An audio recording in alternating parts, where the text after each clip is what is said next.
അനുഗ്രഹിക്കപ്പെട്ട നല്ല സമയത്തിനായി ഞാൻ ദൈവത്തെ സ്തുതിക്കുന്നു, സ്തോത്രം ചെയ്യുന്നു. ദൈവവചനം ശ്രവിച്ചുകൊണ്ടിരിക്കുന്ന എല്ലാ ദൈവമക്കൾക്കും വീണ്ടും വരാമെന്ന് അരുളി ചെയ്തവനായ കർത്താവായ യേശു ക്രിസ്തുവിൻ്റെ ധന്യനാമത്തിൽ ഞാൻ എൻ്റെ സ്നേഹവന്ദനം അറിയിക്കുന്നു. ഇന്നത്തെ അല്പസമയത്തെ ചിന്തയ്ക്കായി 95-ാം സങ്കീർത്തനം 8 മുതൽ 11 വരെയുള്ള വാക്യങ്ങൾ നമുക്ക് വായിക്കാം.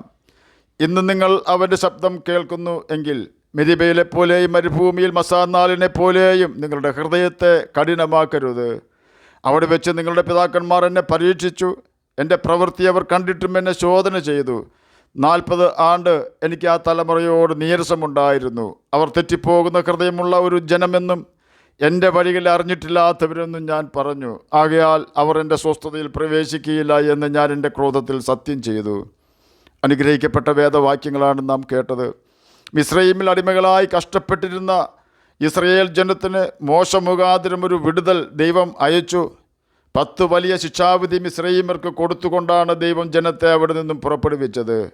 പാലും തേനും ഒഴുകുന്ന സമ്പൽ സമൃദ്ധിയുള്ള കനാൻ ദേശം ഞാൻ നിങ്ങൾക്ക് തരും എന്നാണ് യഹോവ മോശ മുഖാന്തരം ഇസ്രയേൽ മക്കളോട് പറഞ്ഞത്.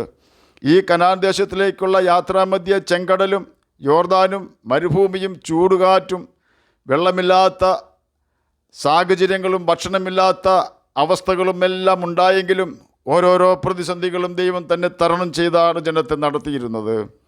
എന്നാൽ ദൈവം കൊടുക്കുമെന്ന് വാഗ്ദത്തം ചെയ്ത കനാൻ ദേശവും തങ്ങൾ ആ സമയത്ത് എത്തിപ്പെട്ടിരുന്ന സ്ഥലവും തമ്മിൽ 40 ദിവസത്തെ വഴി ദൂരമാണ് ഏകദേശം ഉണ്ടായിരുന്നത്.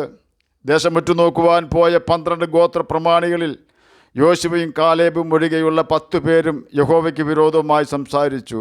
അവർ പറഞ്ഞത് ഇപ്രകാരമായിരുന്നു: ആ ദേശം കൈവശമാക്കുവാൻ നമുക്ക് കഴിയുകയില്ല. ആ ദേശത്തിന് വലിയ കോട്ടകളും അതിൽ താമസിക്കുന്നവർ അനാക്യ മല്ലന്മാരുമാകുന്നു. അവരുടെ മുമ്പിൽ ഞങ്ങൾക്ക് തന്നെ വെട്ടുക്കിളികളെപ്പോലെ തോന്നി.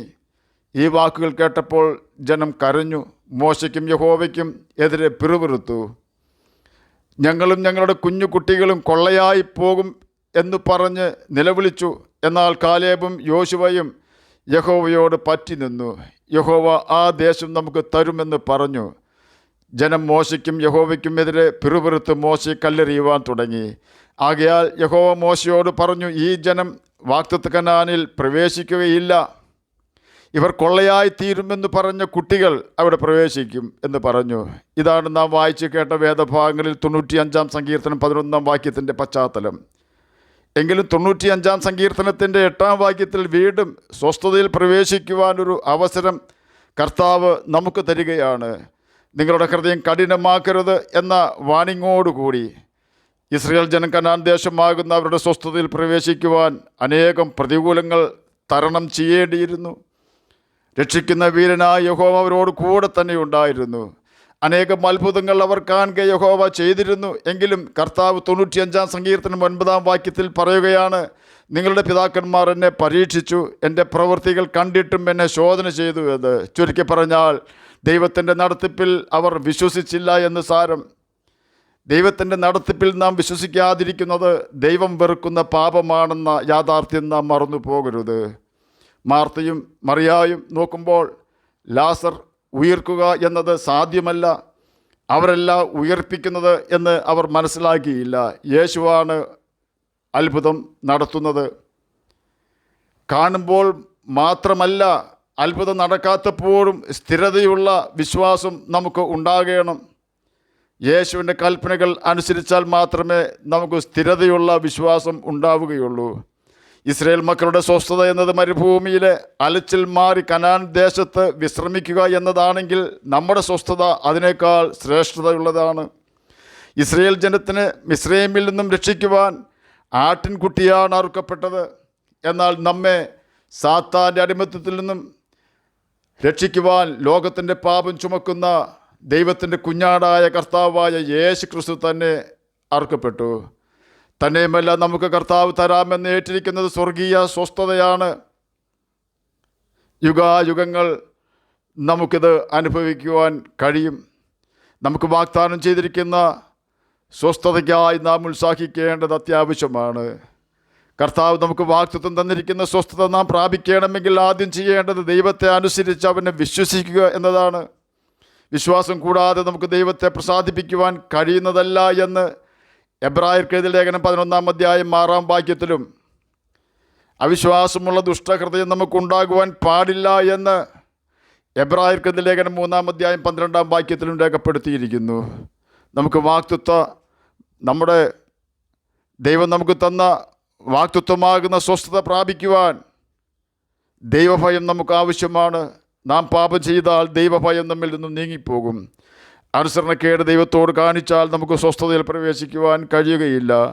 നാം ഉത്സാഹത്തോടെ ശ്രമിച്ചാൽ നമുക്ക് കർത്താവ് വാഗ്ദാനം ചെയ്ത സ്വസ്ഥതയിൽ പ്രവേശിക്കുവാൻ ഇപ്പോൾ അവസരമുണ്ട് എന്ന് നാം ഓർക്കണം.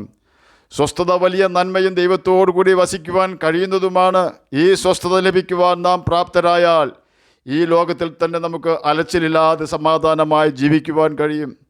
അതിന് നാം ചെയ്യേണ്ടത് നമ്മുടെ ഹൃദയത്തിലെപ്പോഴും യേശു ഉണ്ടെന്ന് ഉറപ്പുവരുത്തി അവൻ്റെ ആത്മാവിനെ ദുഃഖിപ്പിക്കാതെ ദൈവേഷ്ടം ചെയ്യുക എന്നതാണ്. കർത്താവ് വാഗ്ദത്തം ചെയ്ത സ്വർഗീയ സ്വസ്ഥത ആഗ്രഹിക്കാത്തവർക്ക് തീയും ഗന്ധകവും കത്തുന്ന തീ പൊയ്ക മാത്രമേ ശേഷിക്കുന്നുള്ളൂ. അവിടെ അവരുടെ പുഴു ചാകുന്നില്ല, തീ കെടുന്നതുമില്ല, എല്ലാവരും തീ കൊണ്ട് ഉപ്പിടും എന്ന് മർക്കോസ് എഴുതിയ സുവിശേഷം 9 അധ്യായം 48 വാക്യത്തിലും, നരകത്തിൽ അവർക്ക് രാവും പകലും ഒരു സ്വസ്ഥതയും ഉണ്ടാവുകയില്ല എന്ന് വെളിപ്പാട് പുസ്തകം 14 അധ്യായം 9 മുതൽ 12 വരെയുള്ള വാക്യങ്ങളിൽ 11 വാക്യത്തിൻ്റെ അവസാന ഭാഗത്തും രേഖപ്പെടുത്തിയിരിക്കുന്നു. എന്നാൽ ഇന്ന് ലോകത്തിൻ്റെ അഴിഞ്ഞു പോകുന്ന പ്രയോജനമില്ലാത്ത സന്തോഷം ഉപേക്ഷിക്കുവാൻ തയ്യാറായിക്കൊണ്ട് നമ്മെ സ്നേഹിച്ച് നമുക്ക് വേണ്ടി തന്നെത്താൻ ഏൽപ്പിച്ചു കൊടുത്ത കർത്താവായ യേശു ക്രിസ്തുവിനെ അവൻ്റെ വചനം അനുസരിച്ചുകൊണ്ട് സ്നേഹിച്ചാൽ നിത്യാനന്ദം നമ്മുടെ തലമേൽ ഉണ്ടാകും എന്ന് യെശയ്യാ പ്രവചനം 35 അധ്യായം 10 വാക്യത്തിലും, നിങ്ങളും പുറപ്പെട്ട് തൊഴുത്തിൽ നിന്നും വരുന്ന പശുക്കിടാങ്ങളെപ്പോലെ തുള്ളിച്ചാടുമെന്ന് മലാക്കി പ്രവചനം 4 അധ്യായം 2 വാക്യത്തിലും രേഖപ്പെടുത്തിയിരിക്കുന്നു.